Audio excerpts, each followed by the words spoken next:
Bonsoir, bienvenue dans Classe Edu+. Salut tout le monde, salut Médoc. Et Thierry. Ça fait plaisir quand même de retrouver son visage, son corps, Ouais. tout ça. Donc référence au Classe Edu+ il y a 15 jours, si vous l'avez manqué, regardez-le sur Neuf Online, il était consacré donc avec des plateaux un peu spéciaux à Dishonored, en partie à Dishonored. Et donc là on retrouve notre format classique pour un Classe Edu+ qui va être vraiment bien costaud, Ouais. avec de la rubrique, enfin plein de choses, et surtout en fait un contenu très varié. On va avoir une critique d'un third person adventure game, on aura aussi du FPS très classique, très bourrin, on aura du jeu indé avec une esthétique rétro, mais vraiment 18+, on aura de la conversion HD, donc on va attaquer un petit peu tous plusieurs gros styles comme ça, Ouais, donc ouais, très sympa, c'est cool quoi. On va voir ça tout de suite avec le sommaire. Et on commence ce classé 18+ avec la critique flash de Doom 3 BFG Edition, On enchaîne avec la critique de Hotline Miami, suivi d'un money shot spécial 18+, et ça fait plaisir. juste après la critique de Medal of Honor. Comme d'hab, 3 minutes nanani nanana, Comme tous les mois, show truc time. n'importe quoi. Et on termine ce classé 18+ avec la critique d'Assassin 3. Mais tout de suite, Les news. La news est tombée il y a quelques jours, GTA V sortira bel et bien au cours du printemps 2013 sur PS3 et Xbox 360. Les précommandes débutent le 5 novembre et un nouveau trailer devrait tomber incessamment sous peu. Sam Hauser, fondateur de Rockstar Games, a déclaré pour l'occasion « GTA V est construit sur tout ce que l'on a appris à propos du design des jeux à monde ouvert. Nous sommes impatients de le partager avec les fans. Nous, on est impatients d'en savoir enfin un peu plus sur ce jeu situé à Los Santos. »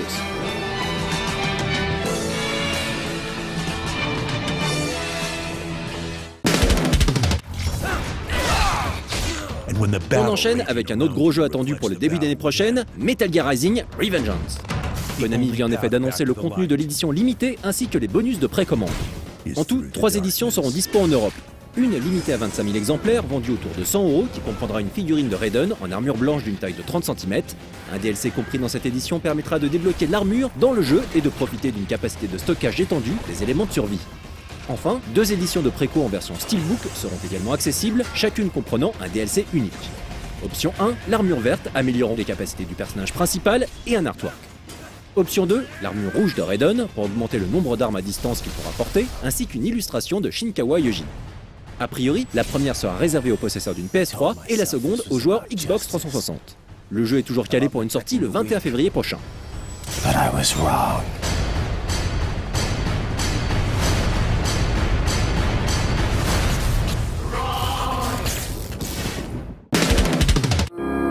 On vous avait déjà parlé de Dead Island Riptide, la suite de l'open world post-apocalyptique de Techland. On a maintenant une date de sortie officielle chez nous. C'est donc le 26 avril prochain que les joueurs pourront à nouveau se prendre des pressions à base de zombies dans un open world à dimension multi. Pour rappel, cet épisode vous amène à incarner de nouveaux personnages qui évolueront sur une toute nouvelle île, les incidents du premier épisode ayant, semble-t-il, contaminé d'autres endroits. On espère qu'avec ce nouveau volet, Techland aura tenu compte des retours aussi bien négatifs que positifs sur son premier essai.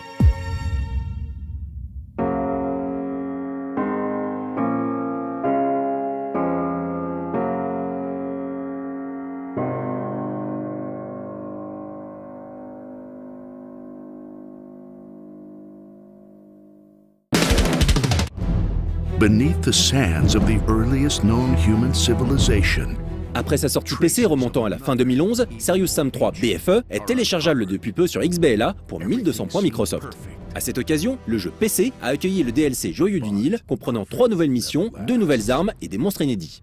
Également dispo sur XBLA, ce DLC n'est pas compris dans le jeu, mais devrait être téléchargé à part pour le même prix.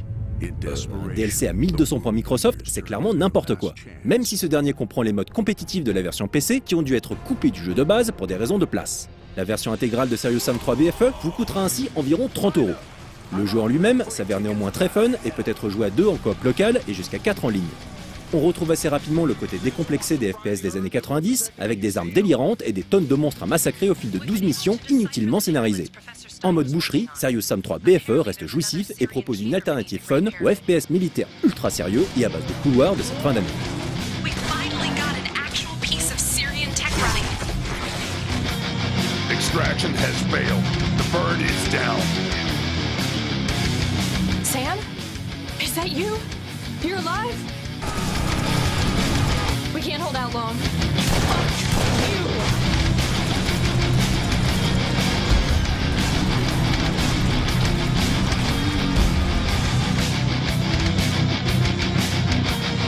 shame to let good dynamite go to waste.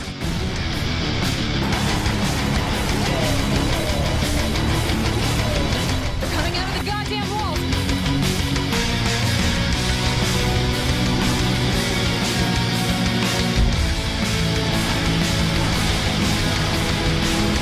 Oh, it's not over until I teabag every last one of you alien motherfuckers. As we go, the worlds we left below, we all dream of day we rise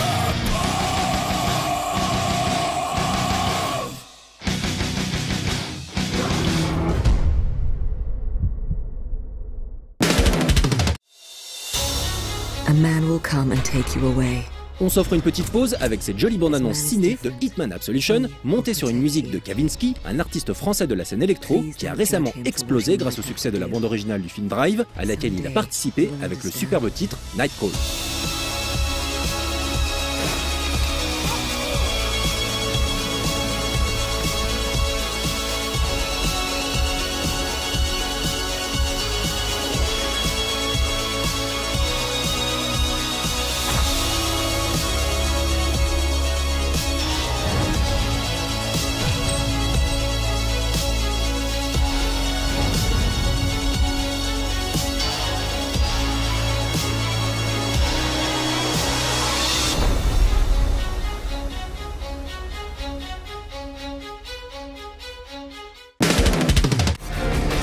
Une toute petite news pour confirmer l'arrivée prochaine de plusieurs packs d'extensions destinés à l'excellent Dishonored. Le premier prévu pour le mois de décembre et s'intitule Dawnwall City Trials. Vendu autour de 5 €, il inclura 10 cartes de défis basées sur les différents types de gameplay proposés par le jeu, le combat, la furtivité et l'agilité. Les autres extensions sont prévues pour 2013 et devraient proposer de nouvelles campagnes. Et hop, encore de la news DLC dans ces news 18+, avec l'excellent XCOM Enemy Unknown. Déjà, le DLC fourni en bonus de précommande, le pack Soldat d'élite, est désormais téléchargeable autour de 5 €. Il permet de personnaliser ses soldats de façon plus aboutie et donne accès à un soldat rétro. Pour le moment, seul le contenu du premier a été révélé. Il se nomme Pack Slingshot et comprend un nouveau perso, 3 nouvelles cartes ainsi qu'une série de nouvelles missions données par le conseil mettant en scène une triade chinoise. Au moment où l'on écrit ces lignes, nous n'en savons pas plus. Pas de date de sortie donc, ni de prix, mais ça ne saurait tarder.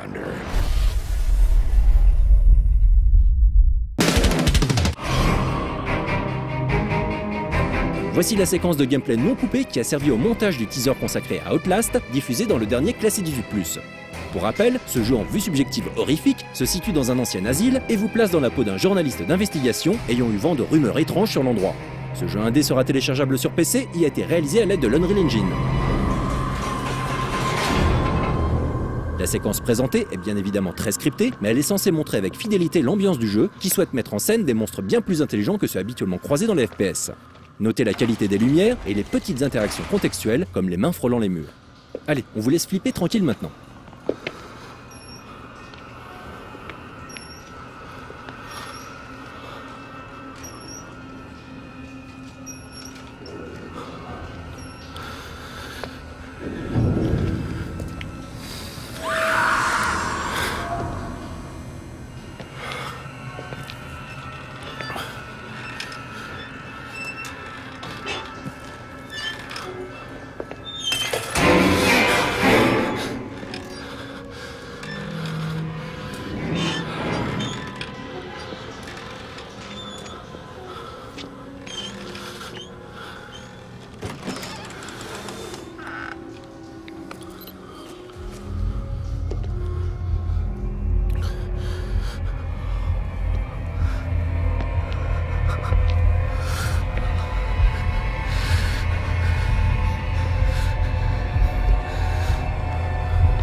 il ne faudra pas attendre la fin 2013 pour avoir son lot de blockbusters. Entre Metal Gear Rising, Tomb Raider, GTA V, Gears of War Judgment, DMC, Devil May Cry, Ni no Kuni, Rayman Legends, SimCity, Monster Hunter 3 Ultimate, Dead Space 3, Aliens Colonial Marines, Naruto Ultimate Ninja Storm 3, il y en aura pour tous les goûts.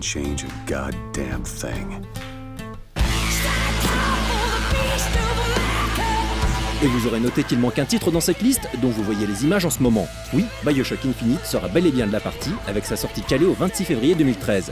Et à chaque nouveau trailer, l'impatience nous saisit à nouveau malgré les récents départs de plusieurs membres clés de l'équipe de développement.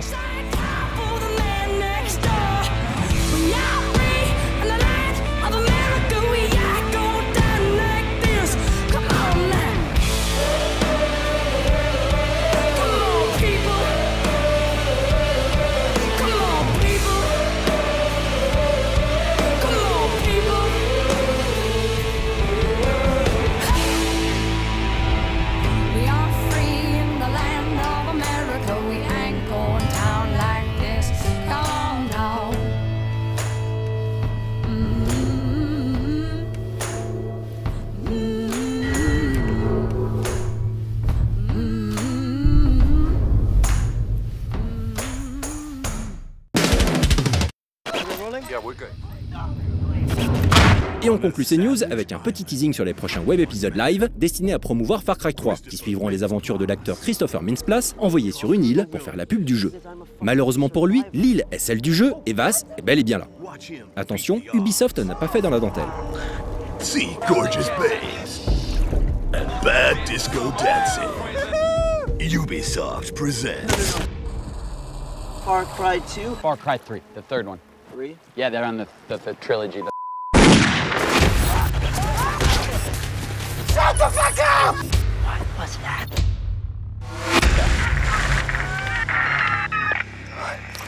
Hello? Do no vacation here.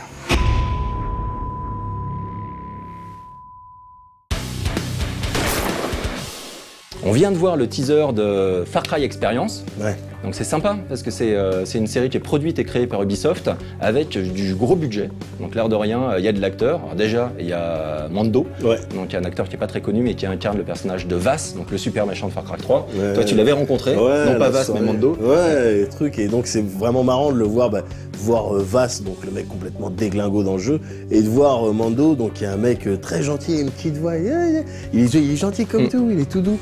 Et donc, c'est marrant de Complètement. voir ça. Ouais. Et dans la web-série, il est juste terrifiant. Donc on l'a vu beaucoup dans le jeu, là on le voit en vrai. Donc ça c'est vraiment intéressant. Il y a aussi Christopher Mintz-Plasse qui joue dedans, qui est très connu aux États-Unis, peut-être un peu moins en France, qui a eu deux gros rôles, celui de Red Mist dans Kick-Ass, dans le monstrueux Kick-Ass, et celui de McLovin dans le génialissime Superbad, donc ou Super Grave en français, où il incarnait donc un personnage qui était avec sa bande de potes aller chercher de l'alcool pour pouvoir briller une soirée avec des filles. Et donc McLovin, lui, se trouve embringué avec deux flics complètement barrés.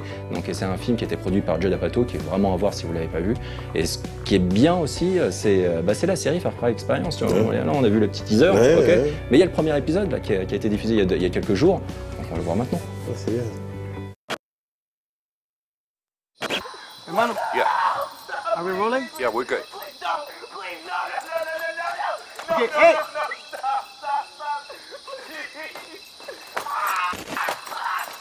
Okay, hey! Shut up! Don't cry! Okay? Do not beg! The choices you have made in your life have brought you here.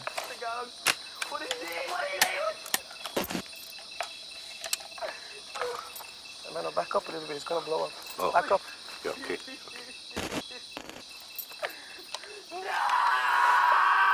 Hey, be quiet, let me focus.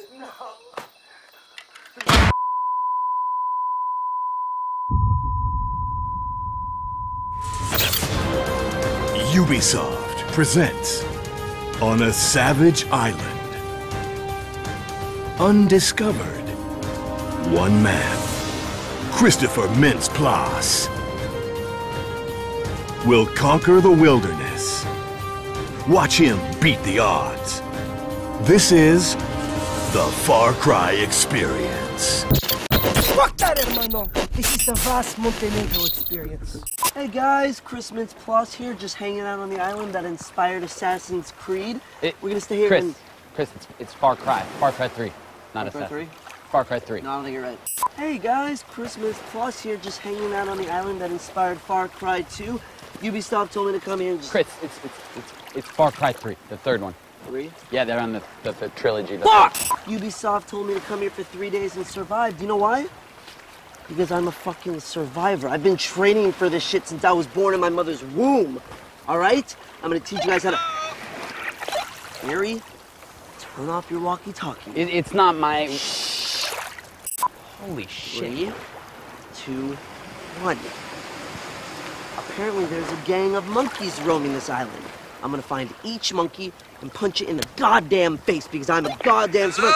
Barry, turn off the fucking walkie-talkie! Chris, look down, man! It's not my fucking walkie-talkie!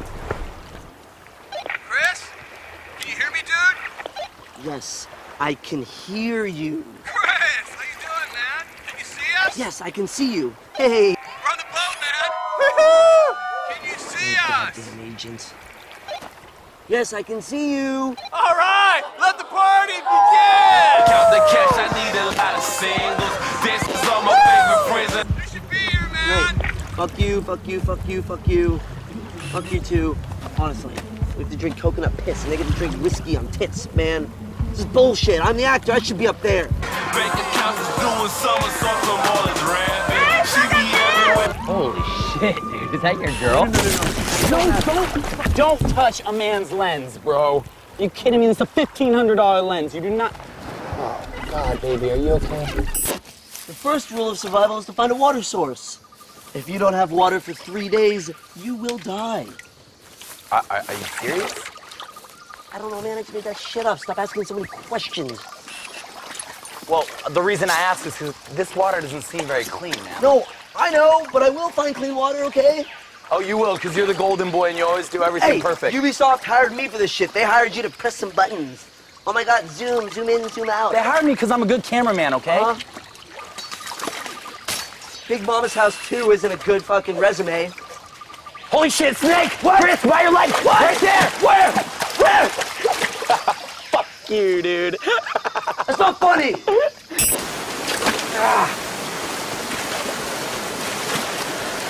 See?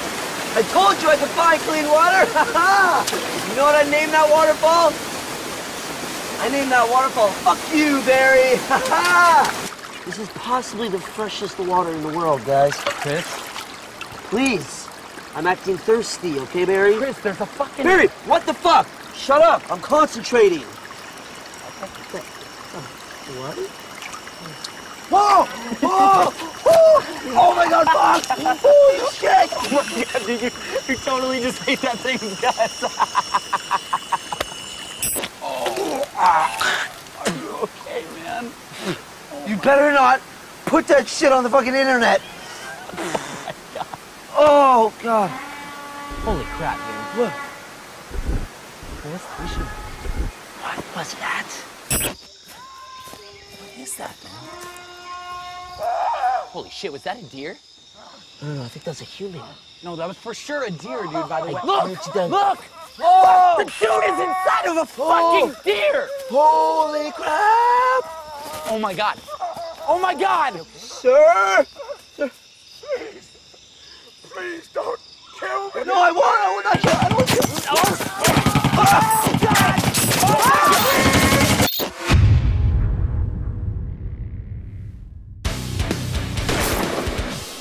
Après avoir été terrifié par Vass dans ce premier épisode, on va être terrifié par la menace extraterrestre, ou plutôt la menace démoniaque qui existe dans Doom. Et donc avec Doom 3 BFG Edition, on va voir maintenant la critique flash, et donc qui comprend les deux premiers Doom et Doom 3, donc en version remasterisée. Et tu vois, par exemple, moi j'y jouerais pas. Pourquoi? Parce que Doom, en tout cas le premier, il fait partie de ces jeux, non mais en plus c'est vrai, hein, il fait partie de ces trois jeux avec Descent et Wolfenstein qui me font vomir quand je joue. Ça c'est fou quand même. Ouais, parce que je sais pas, le pire c'est que Doom, alors qu'on voit Descent, je pige, parce que Descent moi c'était pareil à l'époque avec les casques virtuels, etc. C'était un truc qui te retournait la tête. Mais par contre dans Doom, c'est assez bizarre quand tu rejoues. Tu n'as pas la possibilité de regarder en haut en bas. Tu es tout le temps sur le même plan. Mais dans Wolfenstein non plus d'ailleurs. Ah ouais, pareil, bien sûr. Ouais, mais ça me file la gerbe, je comprends pas. C'est chimique, physique, physiologique. Et Dishonored, par contre, ça va. Dishonored, je n'ai pas encore joué. Et sinon, Call of Duty, donc potentiellement, ça devrait aller. Donc peut-être que tu pourras faire la critique. C'est quoi ces vannes? Vas-y, balance la critique. On va voir la critique de Doom 3 BFG Edition.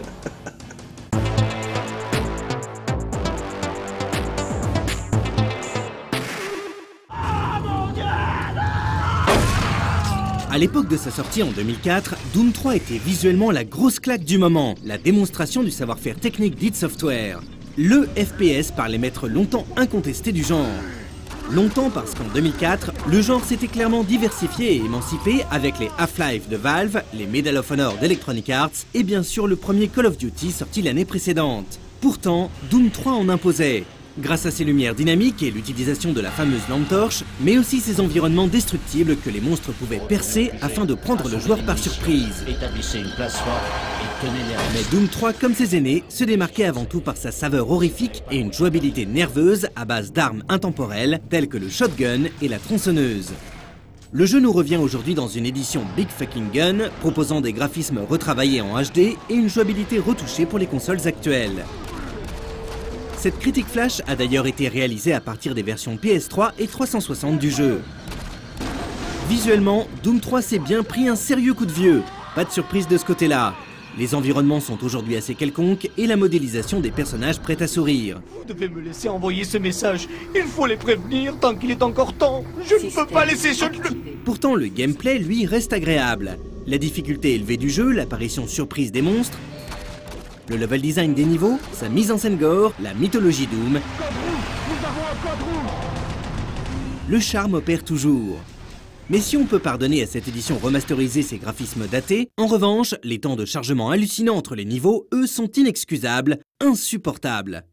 On parlait de la difficulté élevée du jeu, les ennemis sont en effet coriaces, les checkpoints assez rares, et il est fortement conseillé de sauvegarder régulièrement. Sauf qu'une sauvegarde prend des plombes sur console, ce qui contribue à casser l'immersion du joueur, déjà mise à mal par les voix françaises ridicules et la réalisation datée. Repliez-vous au QG des Marines et attendez les ordres. Au rang des nouveautés de cette version remasterisée, on notera l'emploi de la lampe torche qui divisera les fans. Désormais, il n'est plus nécessaire de switcher sans arrêt de la lampe torche à son arme. La lampe est en effet fixée sur les armes. Cette décision facilite grandement la vie, mais on perd du coup un petit quelque chose en termes d'ambiance. Outre Doom 3, le jeu original, on pourra aussi jouer à l'extension Resurrection of Evil, ainsi qu'aux 7 nouveaux niveaux de The Lost Mission. Cette extension inédite, très sympa, se distingue par un côté plus action, renvoyant pour le coup au Doom classique. Ces derniers, Doom 1 et Doom 2, sont également présents dans cette édition BFG. Et curieusement, malgré leurs gros pixels apparents et l'impossibilité de lever le nez, c'est-à-dire de bouger la caméra sur un axe vertical, ils tiennent encore furieusement la route, grâce en particulier à un level design parfait. Encore aujourd'hui, évoluer dans ces niveaux bourrés de passages secrets et tronçonner du monstre au corps à corps reste éminemment jouissif. Quelque part, Doom 1 et 2 ont mieux vieilli que le troisième volet. Il convient ici de noter que la version PC, contrairement à ses équivalents console, ne propose pas de multi pour les deux premiers Doom, alors qu'ils sont jouables jusqu'à 4 en split screen ou en ligne sur PS3 et 360. Une compile HD en demi-teinte donc, mais néanmoins séduisante par la force même d'une licence encore aujourd'hui mythique. Maintenant, on aimerait qu'id Software et Bethesda cessent de nous replonger dans le passé et osent enfin sortir Doom 4.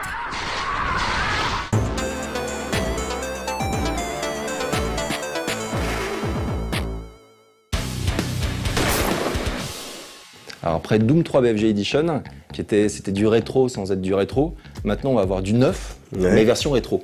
On va avoir Hotline Miami, en fait, qui est un jeu indé, donc qui est sorti là tout récemment sur PC. Donc c'est vu de dessus. Oui, tu m'avais montré les trailers. Ah oui, extrême. Donc on vous prévient tout de suite, c'est vraiment violent. C'est vraiment très violent, même si le style est pixel art un petit peu, etc. Le jeu est carrément un peu dérangeant. Moi, ça m'a fait penser en termes d'ambiance au film Drive, donc pour son côté ultra violent, mais également pour le travail sur l'ambiance du jeu, le travail sur l'ambiance du film, et sur sa BO. La BO de Hotline Miami, elle est juste fantastique, et vous allez voir ça tout de suite avec la critique. Moi, j'ai bien kiffé.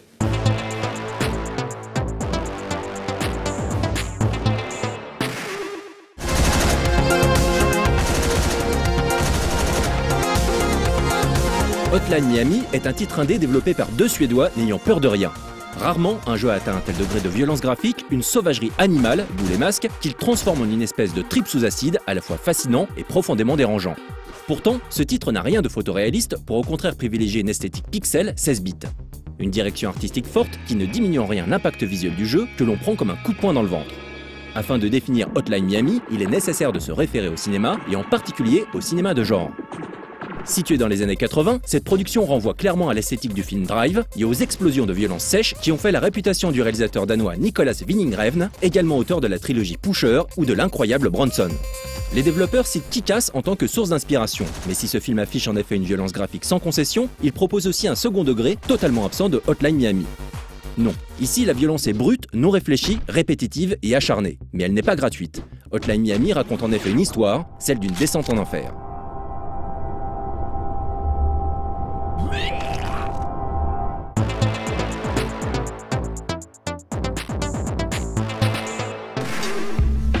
Vous êtes a priori un type fortement perturbé, sujet à des visions étranges, ayant des difficultés à faire la différence entre réalité et fantasme.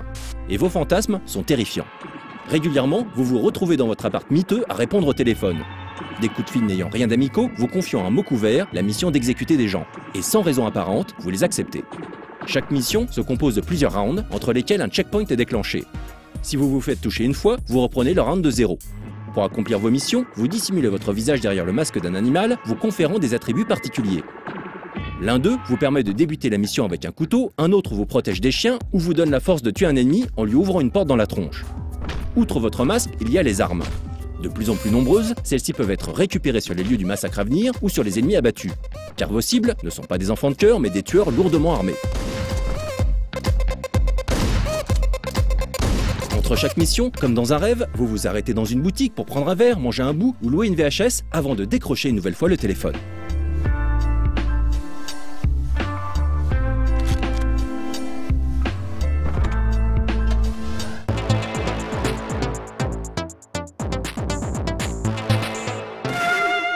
Hotline Miami se joue au clavier et à la souris. Les touches ZQSD servent à vous déplacer, le bouton gauche de la souris à donner des coups de poing ou utiliser une arme, le bouton droit à lancer ou ramasser une arme.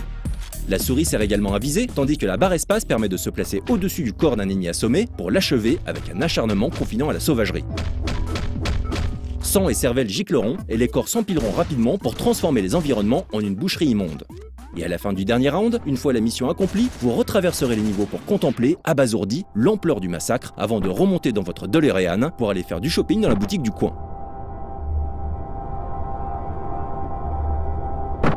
Comme dans Super Meat Boy, les parties s'enchaînent à la vitesse de l'éclair, ponctuées par vos morts à répétition dans le plus pur style Die and Retry. Car dans Hotline Miami, les ennemis sont aussi violents que vous. Une balle et vous êtes mort. Un coup de feu et ils débarquent en force. Il faudra donc se la jouer à un minimum infiltration et tenter d'éliminer un maximum d'adversaires au corps à corps avec un katana, une machette, une batte de baseball, une barre de fer et que sais-je encore. Le jeu aligne 35 armes en tout que l'on débloquera en fonction des points obtenus à la fin de chaque chapitre. Il faudra aussi jouer avec les décors et observer les va-et-vient de ses futures victimes. Sachant qu'elles peuvent parfois décider de changer leur routine au dernier moment, il faudra rester sur ses gardes. Les ennemis sont toujours visibles, qu'ils soient dans une pièce fermée ou un open space. Vous ne serez limité que par votre capacité à faire scroller l'écran à l'aide de la touche Shift, celle-ci permettant de jeter un ranœil un peu plus loin, sans pour autant dévoiler l'ensemble du niveau. L'un des 25 masques à débloquer dans le jeu permet d'ailleurs d'élargir la zone balayée à l'aide de cette touche dédiée à l'observation et au repérage. Les 20 niveaux proposés, scindés en chapitres, proposent un challenge de plus en plus corsé avec des ennemis plus dangereux, des boss, lorsque ce n'est pas le SWAT qui débarque alors que vous pensiez avoir fini une mission.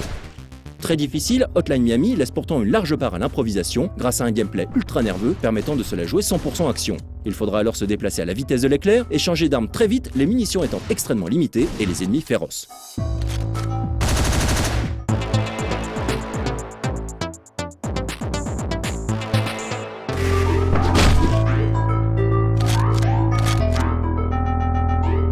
Hotline Miami est un trip incroyable. Il suffit de l'essayer une fois pour être totalement accro et enchaîner les parties dans un état second porté par la sublime bande originale du jeu. Sans ces musiques, le jeu perdrait énormément de son pouvoir hypnotique. On peut dire la même chose de son gameplay minimaliste, de son ultra-violence, de sa direction artistique psychédélique et de son scénario ultra noir.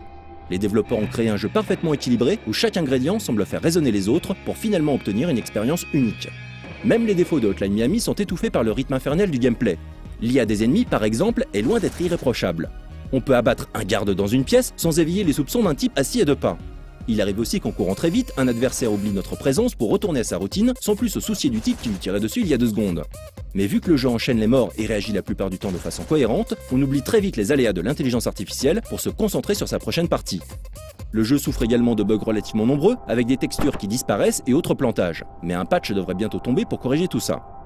Les développeurs ont également confirmé qu'ils comptaient ajouter la gestion du gamepad et travailler sur un futur DLC qui développera encore un peu plus l'histoire torturée de cet incroyable Hotline Miami. Nous, il est clair qu'on en redemande.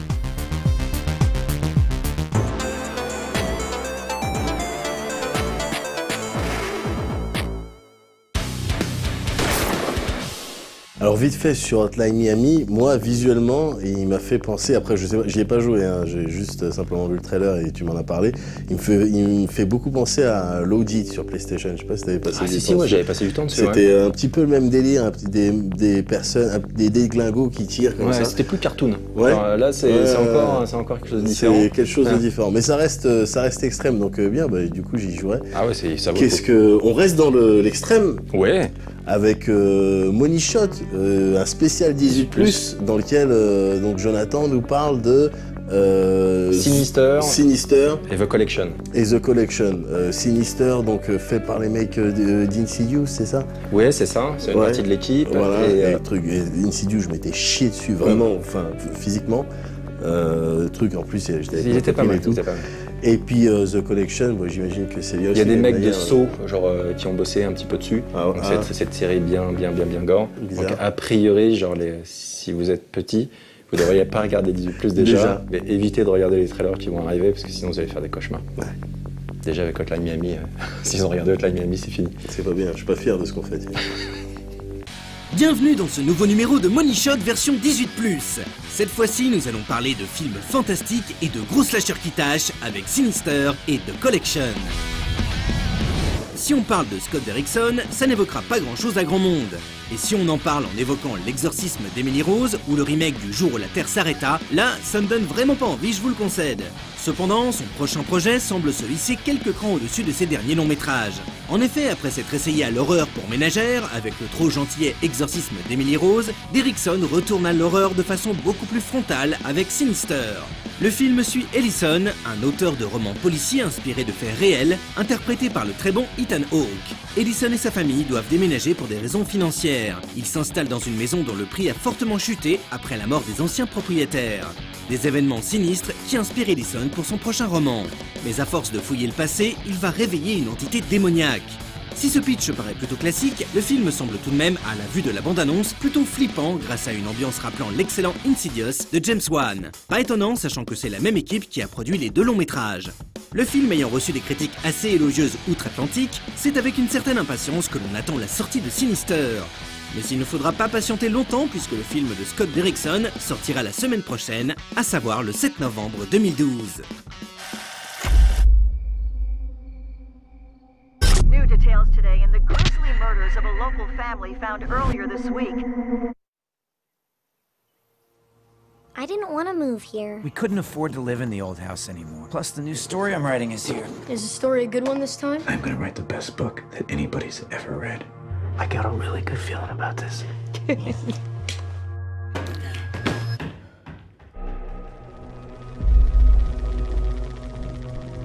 You gotta be kidding me. Family hanging out. Barbecue 79.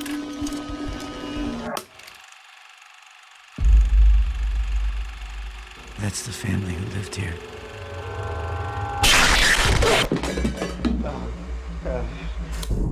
You think these are serial murders? I don't know. First one I found dates back to the 60s. The only link between all these cases is the symbol. The symbol is associated with a pagan deity named Bagul. He consumes the souls of human children.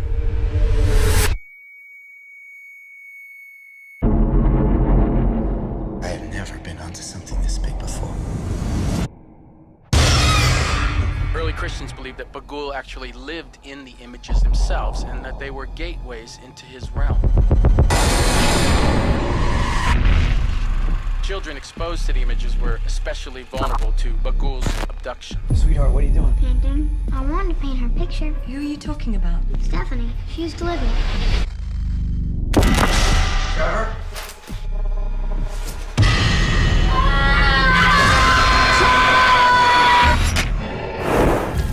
What's the matter? What's happened? Get the kids, pack the car. We have to leave here now.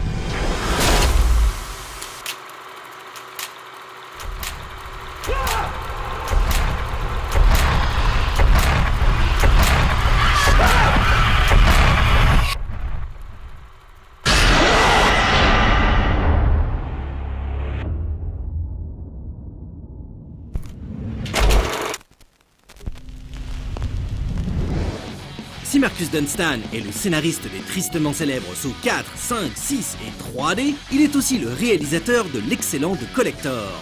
Malheureusement sorti uniquement en vidéo dans notre cher pays de la culture, The Collector était une excellente surprise. L'histoire suivait Arkin, interprété par Josh Stewart, un petit escroc qui s'introduit dans la maison de ses patrons pour dérober ses richesses. Malheureusement pour lui, un tueur sadique, dont le passe-temps est de collectionner des gens, est déjà passé par là, a enlevé les habitants de la maison et y a installé de nombreux pièges mortels. Si l'histoire ne brille pas par son originalité, le film vaut surtout le coup grâce à une très bonne mise en scène et à l'habileté du réalisateur à progressivement faire glisser son film du genre torture porn très classique vers un jeu de chat et de la souris pervers, nerveux et d'une incroyable tension.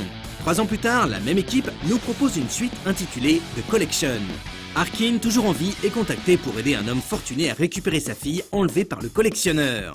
Un scénario prétexte, tout comme pour The Collector en somme. Mais si on attend The Collection, c'est surtout grâce à la qualité du premier épisode. Bien que le réalisateur annonce cette suite comme Bigger and Louder, on espère surtout que le film retrouvera le suspense et la tension de l'original, sans qu'il ne sombre dans la même surenchère dans laquelle s'était vautrée la saga Saw. Malheureusement, on ne sait pas encore quand sortira The Collection en France, et même s'il sortira en salle. Il faudra probablement s'attendre à une sortie directement en vidéo, comme pour The Collector. Where is this place anyway? It's right up here.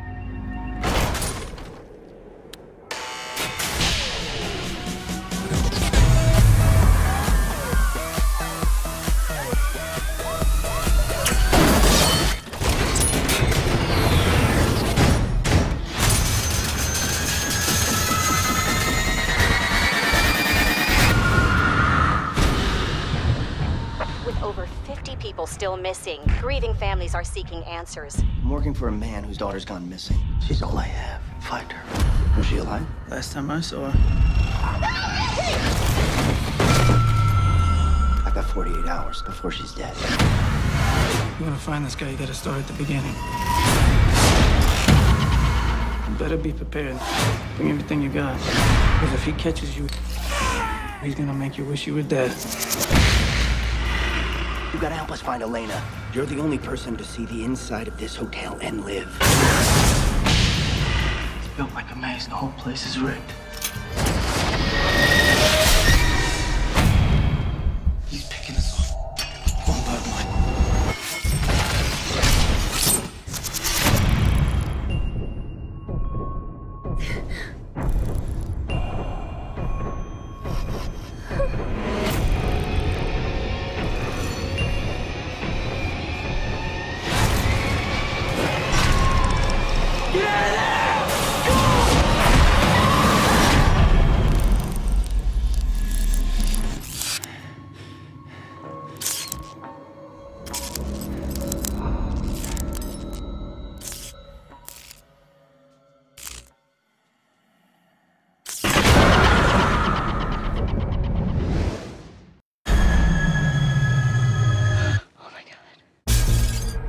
Pour finir, voici le premier teaser de House at the End of the Street avec la mignonne Jennifer Lawrence dans le rôle titre. On en reparlera très rapidement puisque vous aurez droit à un nouveau Money Shot 18+, dans le prochain numéro de Classé 18+. À dans 2 semaines, et n'oubliez pas, le cinéma n'est jamais mieux qu'au cinéma. What are you doing?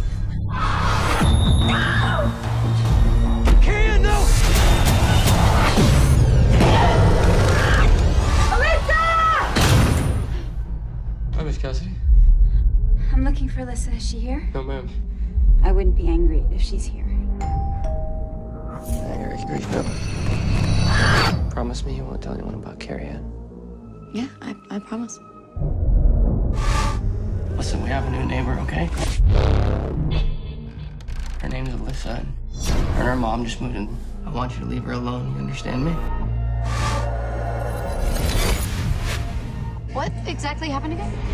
Your daughter, Carrie Ann, killed both her parents. You know, that house is the reason why we can even afford to rent this house. Really? Double murder.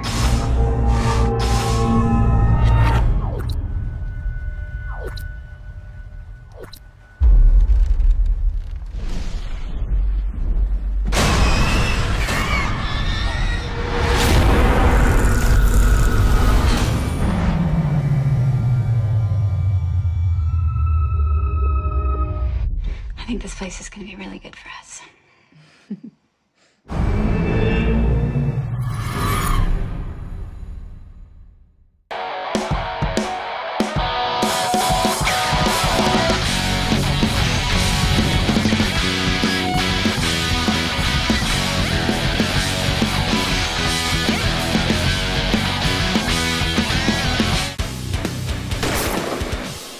On parlait genre d'ultra-violence, genre pas fier, etc. tout à l'heure, juste avant, le plateau précédent.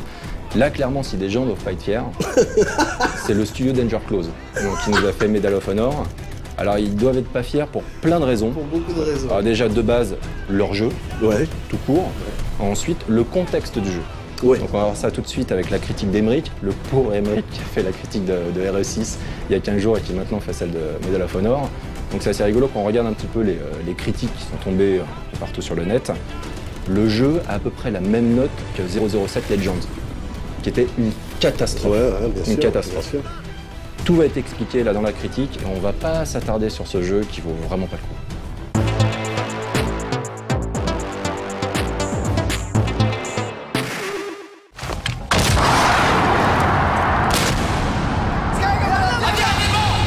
Il y a un an, presque jour pour jour, la guerre faisait rage entre les deux licences que sont Call of Duty et Battlefield.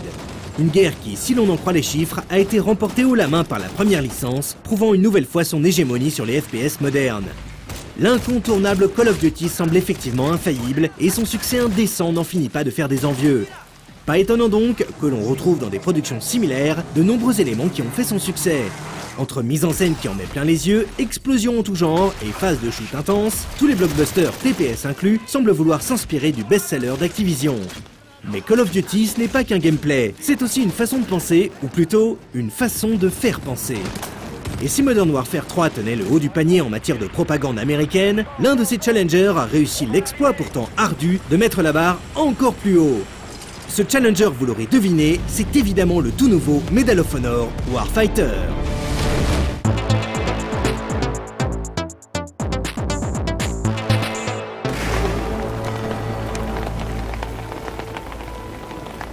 Si les relents paternalistes de Modern Warfare vous ont agacé, alors soyez prévenus, ce Medal of Honor verse lui aussi dans le moralisme manichéen Made in America. Faisant suite à l'épisode sorti il y a 2 ans, Warfighter nous remet dans la peau des soldats de Tier 1, une unité d'élite déployée à travers le monde. Il faut savoir que dans la vraie vie, cette unité existe vraiment et c'est sur des témoignages de véritables opérateurs ainsi que des faits réels que le jeu se base. On retrouve donc la bande de gros bras de Stump et de Preacher, ces derniers étant les deux personnages que l'on incarnera tour à tour au moyen d'une narration obscure pour ne pas dire bordélique. S'il te plaît, pas encore. Le pitch, peu clair et mal expliqué, pourrait pourtant tenir sur 3 lignes. Vous êtes de gentils soldats pères de famille, et vous êtes chargés de lutter contre de méchants extrémistes qui ne font rien que faire des attentats. Même en taille 14, ça fait même pas de ligne. Enfin bon, il est plus ou moins question de partir à la recherche de l'Ecclésiastique, le chef d'un réseau de terroristes disposant d'un explosif dévastateur, le PETN. L'occasion d'emmener votre équipe de choc faire un joli tour du monde en allant des Philippines jusqu'à la Somalie en passant par Dubaï. Ça confirme la théorie d'une cargaison d'explosifs. Ouais. Ça viendrait d'où? Ah, une société écran à Dubaï. Il y a plein de trafic entre Dubaï, Karachi et les Philippines.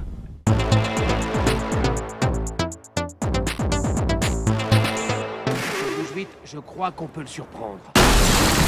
Avant de vous laisser entamer la campagne solo, le jeu vous propose d'installer un pack de textures HD d'une taille d'1,5 giga. Medal of Honor Warfighter tourne en effet sous Frostbite 2, le même moteur graphique que le dernier Battlefield. Frostbite ayant déjà fait ses preuves, c'est donc assez optimiste que l'on débute l'aventure qui s'ouvre de façon littéralement explosive. c'est beau, ça brille, ça éclate la rétine, c'est graphiquement irréprochable. Puis commencent les premiers frags, et la première demi-heure passée, on commence déjà à déchanter. FPS moderne parmi les FPS modernes, Warfighter propose une nouvelle fois un solo à base de couloirs, de scripts, de couloirs, et de scripts, de couloirs, et de scripts. Ni passionnante ni originale, ces séquences qui constituent à peu près 80% du jeu vous mettront au cœur de l'action aux côtés d'autres membres du Tier 1. Vous avez beau ne pas être le seul en première ligne, dans Medal of Honor, le héros c'est vous et l'IA ennemie l'a bien compris. Le problème, ce n'est pas que l'IA manque de jugeote, au contraire. Elle se révèle même surentraînée, et c'est à croire que les camps d'entraînement d'Al-Qaïda sont plus efficaces que ceux du Tier 1. Les ennemis vous alignent au quart de tour avec une précision d'enfer, tandis que vos camarades préfèrent tirer timidement dans le vide quand ils ne laissent pas vos adversaires approcher gentiment. Non, le vrai problème, c'est que l'IA semble faire de vous un cas personnel, quitte à négliger le reste de votre équipe, pourtant aussi dangereux que vous en théorie. Alors, de deux choses l'une, soit en réalité vous êtes en parka rouge avec une cible dessinée sur la tête, soit vous avez des antécédents avec tous les ennemis que vous croisez. Dans tous les cas, cela tient de l'acharnement, et plus d'une fois, vous lâcherez un « Mais pourquoi moi ?» en tombant au combat. Concernant les scripts, Medal of Honor fait plus que jamais la part belle à la narration forcée. Le jeu doit se jouer tel qu'il a été pensé, les événements s'enchaînant de façon quasi immuable. Inutile donc de tenter un rush ou d'être original, cela ne fonctionnera pas. Les scripts sont en effet si omniprésents que cela engendre de grosses incohérences. Et quoi de mieux qu'un nouvel exemple pour illustrer ce propos?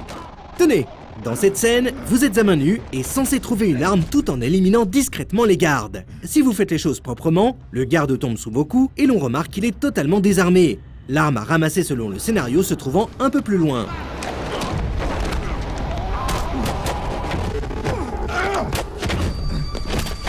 Mais si par malheur vous faites trop de bruit, celui-ci se retourne et comme par magie, dispose d'une Kalachnikov qu'il n'hésite pas une seconde à utiliser sur vous.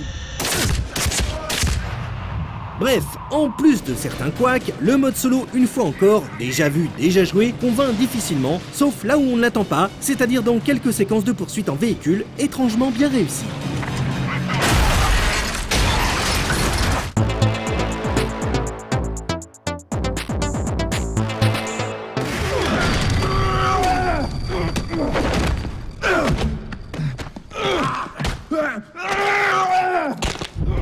Petites heures à peine, c'est le temps qu'il vous faudra pour terminer le scénario de ce Medal of Honor. En tria trop précise, checkpoint mal foutu et élan patriotique dont on se serait bien passé, il est difficile de trouver de véritables points forts à l'aventure principale. On fait même l'impasse sur les bugs mineurs que l'on a rencontrés ou sur la destruction des décors qui étaient nettement mieux optimisés dans Battlefield 3. En clair, le mode solo est peu intéressant, sauf peut-être si le défonçage de portes vous passionne, auquel cas vous risquez d'être aux anges. D'après les témoignages qu'a recueillis Danger Close, l'ouverture d'une porte constitue un élément intense dans un raid, et c'est pourquoi Warfighter tente de faire de chacun de ces moments un instant épique. Bref, c'est donc du côté du multi que l'on cherchera du réconfort, EA ayant largement communiqué sur le mode online. Pour y avoir passé quelques petites heures, force est de constater que celui-ci est ambitieux, avec des tonnes d'armes, de personnages et de motifs à débloquer au fil des combats. EA nous promettait de pouvoir jouer les plus grandes unités d'élite du monde, et même si cela ne change pas grand chose au final, il est en effet possible de rejoindre le SAS britannique, les US Navy Seals ou même le groupe Alpha russe. À mi-chemin entre un Call of Duty et un Battlefield, le multi vous propose de batailler sur des maps de grandeur moyenne à travers des deathmatchs, conquête du drapeau et autres contrôles d'objectifs. Semi-nouveauté, Warfighter met l'emphase sur la coopération entre deux joueurs via un système d'escouade. En rejoignant une partie, vous êtes automatiquement assigné à un autre joueur avec lequel vous êtes poussé à interagir. En cas de mort, vous pouvez par exemple réapparaître sur sa position et au combat, l'un peut aider l'autre en le ravitaillant ou en le soignant.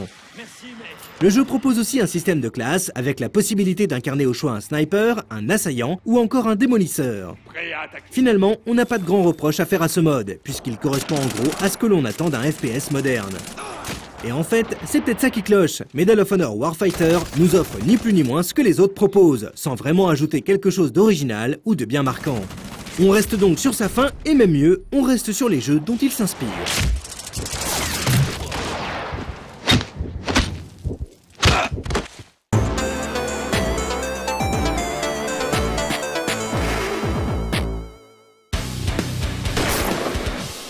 Alors voilà, Medal of Honor Warfighter, donc c'était un petit peu le climax de ce classé 18+. On est tous tendus là, on est tous énervés, Jonathan est énervé, moi je suis énervé, Émeric qui pleure chez lui. Voilà.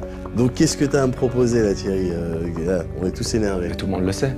3 minutes pas plus pour parler d'un jeu 3+. Ah. Et là, le jeu qui a été choisi, donc c'est un jeu qui a pas vraiment de PEGI, donc c'est à moitié de la triche. Je suis pas sûr qu'il soit 3+, mais il aurait pu être 3+. C'est un jeu complètement fou, complètement barré, avec de la physique et un œil, juste un œil. Le jeu s'appelle Incrediped.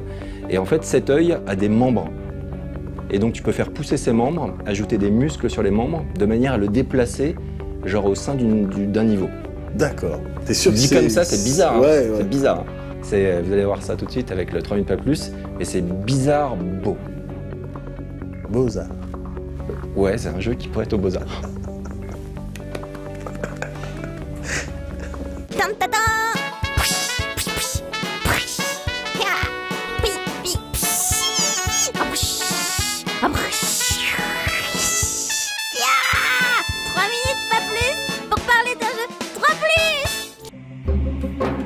L'étrangeté visuelle du jeu va de pair avec son concept. Vous êtes Kotzol, une créature cyclope appartenant à la race des Incredipèdes, déterminée à sauver ses sœurs kidnappées. Kotzol possède une particularité unique. Il est capable de générer à l'envi de nouveaux membres, bras et jambes, afin de se déplacer. Chaque niveau est un puzzle environnemental qui nécessitera de récupérer un ou plusieurs fruits bonus et de mener son œil sous le rayon de soleil placé en fin de parcours. Pour y parvenir, il faudra procéder à des expérimentations anatomiques de manière à franchir les obstacles sur son chemin. Le clavier sert au déplacement, gauche-droite, et la souris pour tout ce qui touche à l'anatomie de Kotzol. On peut ainsi étirer ses os apparents ou carrément créer de nouveaux membres que l'on dotera ensuite de muscles. La position de ces muscles déterminera ses capacités à se mouvoir. Il sera par exemple possible de le doter de membres lui permettant de se déplacer comme un serpent, un kangourou, une araignée, voire même un véhicule en faisant de ses membres des espèces de roues. Les possibilités sont infinies, le jeu privilégiant clairement l'expérimentation pour ne jamais se limiter à une solution. Évidemment, au début, on aura tendance à se déplacer n'importe comment, comme une espèce d'extraterrestre sérieusement éméché. Basé sur une physique réaliste, il faudra également jouer sur son élan pour tenter d'escalader des structures de plus en plus étranges ou franchir aussi vite que possible des lacs de lave en fusion. Le jeu possède ainsi un petit côté plateforme expérimentale très amusant. Incrediped est un titre indé, ça c'est clair, créé sur une période de 2 ans, à force d'itérations et de tâtonnements, par le développeur globetrotter Colin Dorfway et son épouse Sarah. Au départ assez triste visuellement, le jeu a fait l'objet d'une refonte graphique spectaculaire via la collaboration tardive de l'illustrateur-photographe Thomas Shahan. Vu l'étrangeté des œuvres de l'artiste, son style colle à merveille au projet des Northway. En tout, 60 niveaux et 3 mondes distincts sont proposés, ainsi qu'une zone sandbox et un éditeur permettant à chacun de créer ses propres puzzles et de les partager en ligne. Entièrement réalisé en Flash, Incrediped se veut une célébration de la diversité de la vie sur Terre, pour reprendre les mots de son auteur. Ce à quoi on répondra, pourquoi pas. Nous, en tout cas, on a adoré le challenge proposé par ce petit jeu indé insolite qui laisse une grande part à l'imagination. Si vous êtes curieux, sachez qu'il est possible d'essayer une petite vingtaine de niveaux gratuitement sur le site officiel avant de décider ou non de dépenser 15 $ pour acquérir la version complète. On est quand même un peu calmé après la critique de Medal of Honor, mais je crois qu'il faut encore une nouvelle rubrique pour vraiment faire retomber la pression, l'agacement, tout ce que vous voulez. Ouais, alors retomber la pression, c'est pas sûr. En tout cas, détendre, ouais, si, ça c'est possible. Et puis en plus, je sais que t'aimes bien la plateforme, Thierry, donc je pense que le Showtime qui va suivre devrait te parler. Ouais. On regarde ça, Showtime.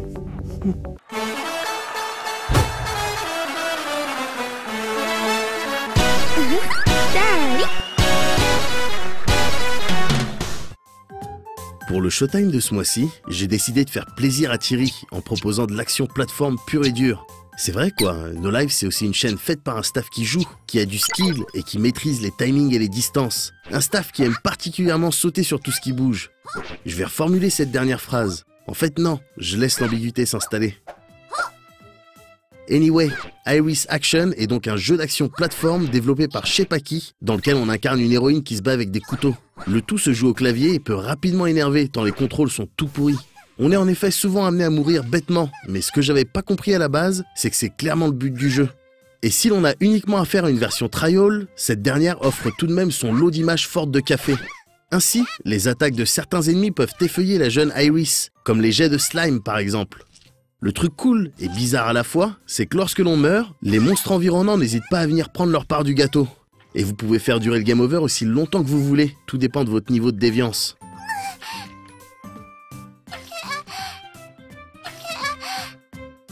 Lorsque vous en avez marre, vous pouvez reprendre au dernier checkpoint ou bien abandonner et profiter des petites scènes qui varient en fonction des ennemis et des vêtements qu'il vous reste.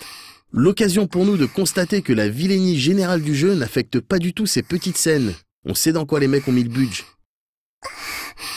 La clé est donc de mourir, mais avec le moins de vêtements possible, et croyez-le ou non, ça demande du skill. Voici d'ailleurs ce que j'ai réussi à obtenir. Ça, c'est des slimes. Ça, c'est des plantes grimpantes. Ça, c'est des plantes carnivores. Ça, c'est bizarre. Au bout d'un moment, on arrive au boss de la version d'essai. Doté de patterns tout bidons, on mettra tout de même un certain temps à le battre. Tout ça à cause de ces maudits contrôles. Mais c'est pas dramatique dans la mesure où, comme je vous l'ai dit, l'idée c'est de perdre. Et alors lorsque le boss arrive à vous terminer, c'est juste mosaïque time. Voilà, des tentacules, des échanges de fluides, des yamete kudasai, bref, toute la sous-culture japonaise dans ta télé. Comme d'hab, je vous laisse avec les moments les plus spéciaux de ma session de jeu. On se retrouve le mois prochain.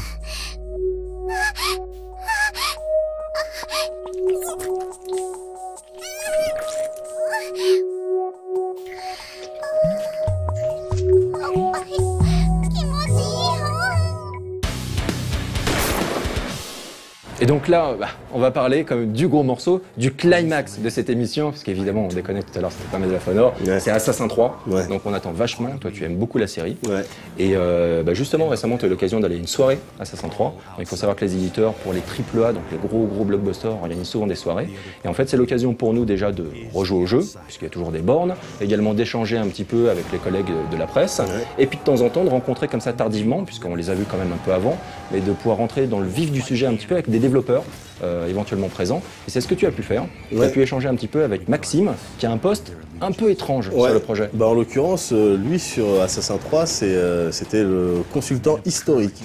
Donc on sait que la série a toujours mis un point d'honneur à te retranscrire une certaine authenticité au niveau de l'époque et toute une fidélité par rapport à ce dont il parlait. Et en l'occurrence, lui, consultant historique, avec qui j'ai pu discuter tranquillement. Et puis il y avait Jonathan qui était là, il a fait on avec la caméra. On a pris 2-3 phrases, regarde, il dit des trucs intéressants. Blague, mais l'idée c'était vraiment d'avoir le plus d'informations possible sur les différents personnages et événements. Donc, on peut prendre le cas de Benjamin Franklin, c'est un type qui est fort intéressant autant pour l'histoire américaine que l'histoire européenne à l'époque. C'est un type qui était connu de partout, mais sauf que ce qu'on a vite remarqué, c'est que c'est un type qui n'est pas souvent dans les colonies américaines. Donc, on a bâti une énorme frise historique avec les personnages qui nous intéressaient, donc les personnages comme Benjamin Franklin, George Washington, auxquels la population s'attendait pour découvrir, mais aussi on a été chercher des personnages dans des livres qui sont un peu plus occultes. Sympa. Et donc il conclut d'ailleurs son intervention sur des persos un peu obscurs, donc il n'y a pas uniquement des personnages historiques très connus. Benjamin Franklin, George Washington. Il y a aussi par exemple juste après, donc il parlait d'un type qui s'appelait William Molineux. Donc on ne sait pas s'il a un lien de parenté avec Peter Molineux. On va faire des recherches, et pendant qu'on fait des recherches, on va regarder la critique.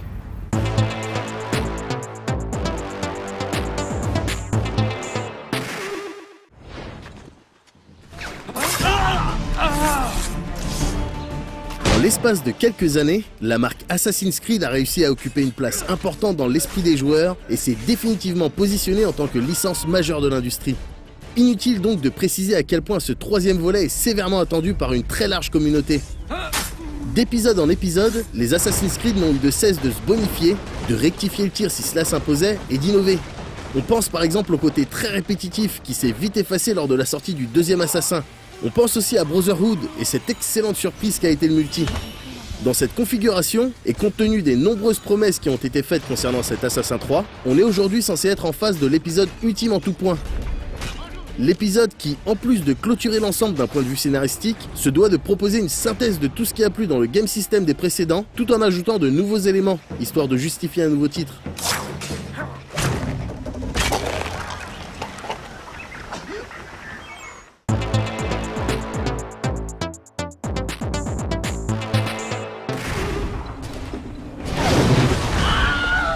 Si cet assassin introduit un tout nouveau personnage sur lequel nous reviendrons plus tard, il continue tout de même de nous raconter l'histoire de Desmond.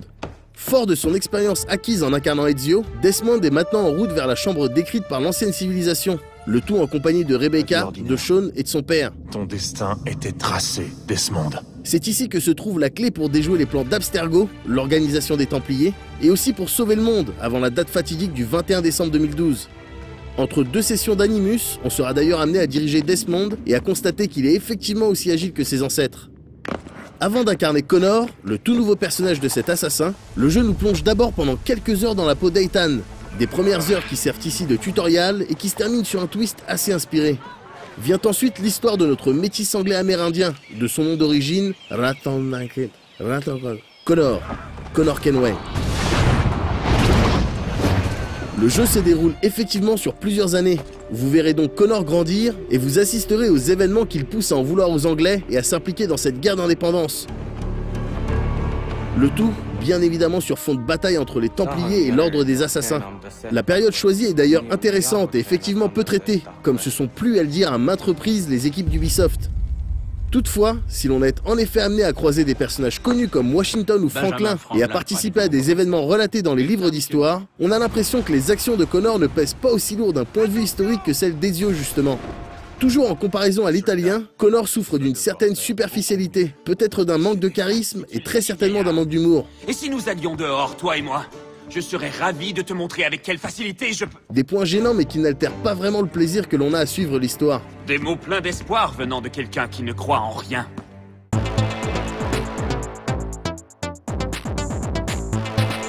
Tous à l'attaque! Malgré un nouveau moteur et des années de développement partant de zéro, d'un point de vue game system, on a là affaire à peu de choses près à la même sauce. Il est toujours question d'enchaîner les missions diverses et de profiter de la dimension open world pour explorer et s'occuper. Les changements notables se situent tout d'abord au niveau des environnements. En effet, compte tenu de la période et des lieux, les grands monuments et les villes bondées des précédents épisodes laissent place aux petites villes portuaires comme Boston et New York et aux grands espaces sauvages au niveau des frontières. On garde tout de même une petite notion de verticalité avec ces grands arbres et ces falaises qui offrent des vues sympathiques. La nature est d'ailleurs mise en avant ici, notamment avec ces mécaniques de chasse qui vous permettent de traquer du gibier et de revendre peau, viande et autres afin d'arrondir les fins de mois. A l'instar d'Assassin 2, on trouve ici un domaine à restaurer. Simplement, la restauration se fait à travers des petites missions scénarisées qui visent à aider ou à recruter de la main-d'œuvre pour travailler les terres du domaine. C'est bon, j'ai tout. On peut y aller. À terme, les fermiers et autres bûcherons que vous aurez aidés crafteront pour vous des items ou vous fourniront de la matière première que vous pourrez exporter, là aussi afin d'arrondir les fins de mois. L'argent récolté sert évidemment à vous équiper, mais aussi à améliorer votre bateau.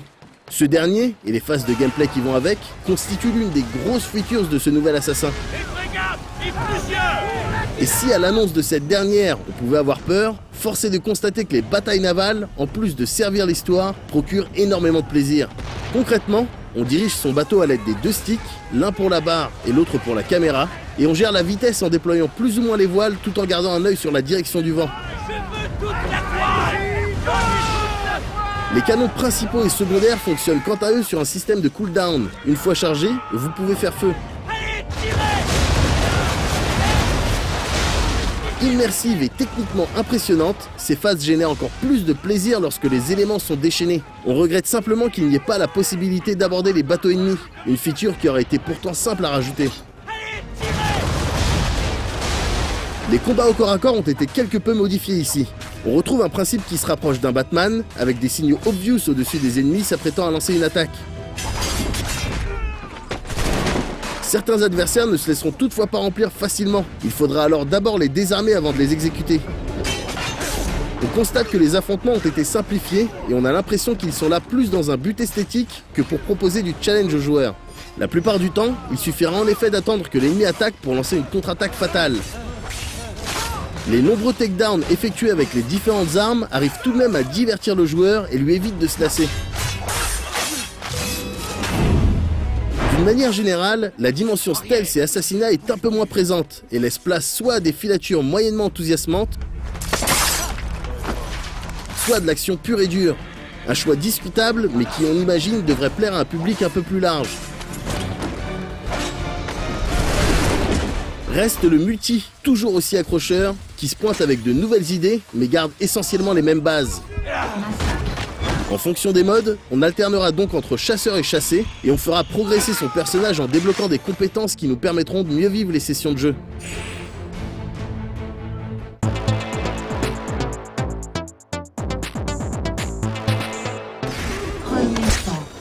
Assassin's Creed 3 parvient à satisfaire ceux qui l'attendent grâce à un contenu vraiment massif rempli d'excellentes idées, comme les batailles navales, la chasse ou la gestion du domaine, une histoire qui se tient et une présence visuelle tout à fait honnête. Cependant, certains défauts viennent handicaper cette suite qui se devait d'être ultime. Tout d'abord, malgré la magnificence des environnements et la manière ultra smooth avec laquelle Connor se déplace dans la nature et exécute ses ennemis, le jeu souffre de nombreux bugs qu'on espère voir corrigés dans les mises à jour à venir. Vient ensuite Connor en lui-même, qui manque de profondeur par rapport à un Ezio. C'était un beau discours. L'IA des ennemis dans les phases de stealth est également très décevante, et on regrette que ces derniers lâchent l'affaire rapidement lorsque vous vous cachez, alors même qu'un de leurs collègues vient tout juste de mourir salement sous leurs yeux. En revanche, concernant les combats, ce que le jeu perd en challenge, il le gagne en esthétisme. Les chorégraphies de combat sont intéressantes, et les mises à mort sont systématiquement divertissantes, en solo comme en multi. Le multi justement constitue un gros plus et assure une durée de vie conséquente. Au final, avec un peu plus de travail et d'exigence, cet Assassin 3 aurait effectivement pu être ultime à tous les niveaux. Là, il se contente simplement d'être vraiment bon.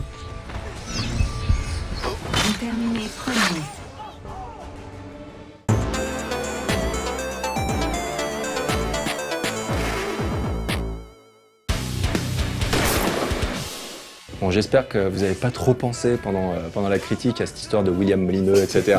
que ça vous a pas fait cogiter comme des oufs. Nous, on n'a pas fait de recherche, parce qu'en fait j'ai regardé la critique, très intéressante. Pas parce que moi je ne suis pas joué au jeu, c'est vraiment toi le spécialiste. J'y jouerai un petit peu pendant les vacances si j'ai le temps. Et il y a un truc qui m'a semblé intéressant dans l'interview de Maxime, et donc on va revoir une toute petite intervention. Il dit un truc qui était assez pertinent et j'aimerais bien que tu rebondisses dessus. On va voir ça tout de suite. On ne peut pas tout recréer parfaitement. Les consoles ont déjà quand même 6-7 ans. Donc, on a poussé au maximum les technologies dès le début, il y a 3 ans. Mais il fallait quand même faire des choix. Donc, on choisit certains bâtiments dans les villes. On refait le plan d'urbanisme de la ville, mais on fait quand même des choix conscients là-dedans. Donc, ouais, il soulève un point intéressant. Donc ça fait, les consoles commencent à être un petit peu vieilles, les PS3, les 360, sur PC c'est une autre histoire. Mais donc du coup, est-ce que tu as ressenti toi cette limitation? Est-ce que pour toi, cet Assassin-là, sur lequel Ubisoft bosse depuis maintenant très longtemps, est-ce que tu sens qu'ils ont franchi un cap par rapport aux volets précédents? Est-ce que tu sens qu'ils atteignent une sorte de maximum, qu'ils vont être bloqués et qu'on ne peut pas faire mieux en fait aujourd'hui? Ouais, alors, de manière, vous avez pu le voir avec les images de la critique, ça reste quand même, enfin je veux dire techniquement, visuellement, ça reste quand même super impressionnant. C'est le haut du panier, hein. C'est le contraire de dégueulasse, Assassin 3. Visuellement, il t'éclate un petit peu la gueule. Voilà. Maintenant, effectivement, oui, et aussi il y a une grosse différence. Enfin, la différence, elle n'est pas juste hallucinante, mais elle est quand même là entre le dernier qui est sorti, le Révélation, et celui-là. Si, il y a clairement une différence, ne serait-ce que dans les batailles navales. Enfin, je veux dire, je fais la bataille navale, t'as la tempête, du truc. Non, si, graphiquement, si, c'est complètement en place. Maintenant, peut-être qu'effectivement, ouais, on est peut-être arrivé à un cap, voilà, où on peut difficilement faire mieux, et puis c'est la raison pour laquelle ils sont obligés de, voilà, un petit peu faire des choix. Parce qu'on se pose évidemment la question, à l'air de rien, pour Watch Dogs. Donc Watch Dogs qui était annoncé donc, sur les consoles de cette génération. Et on nous a montré genre des images magnifiques à l'E3 qui tournaient sur un super bon PC. Donc on se demande, genre ils nous disaient ouais, on va pouvoir le faire sur les consoles de cette génération. On est genre si Assassin 3 ils doivent déjà faire des choix, ils sont un peu limités sur certaines choses, même si le jeu est magnifique. Pour Watch Dogs, ça va pas être facile. Ah mais ça sera juste impossible. Enfin, je veux dire, le Watch Dogs, ce que vous avez vu, ce qu'on a vu, ça tournait sur un PC, mais c'était même pas dual core, c'était un truc avec 4 noyaux, un truc extraterrestre, refroidi par de l'azote liquide. Enfin, tu vois, laisse tomber, c'était laisse tomber. Donc non, c'est sûr que ça sera pas sur PS3 et 360. On verra, il y a quand même pas mal de questions comme ça. Et questions aussi sur le contenu de la prochaine émission. Ah, là, on peut tout de suite vous éclairer un peu plus. On va parler de Hitman Absolution. Donc la critique arrivera plus tard, mais on va en parler. On va faire une avant-première. On aura également un reportage sur Far Cry 3. Donc on va un peu décortiquer le jeu avec des interviews développeurs, etc. On aura peut-être du Call of Duty. Donc là, vu que le jeu sort quelques jours avant la diffusion du Classic du Plus, on ne sait pas encore si on pourra l'intégrer ou non. On l'espère. Mais en tout cas, on peut vous promettre déjà du joli contenu. Mais la critique de Black Ops 2, ça ne devrait pas prendre beaucoup de temps. C'est toi qui t'en occupe, de toute façon, tu nous diras ça. Call of Duty, c'est pas moi cette année. Salut tout le monde, on se retrouve dans 15 jours. Ciao.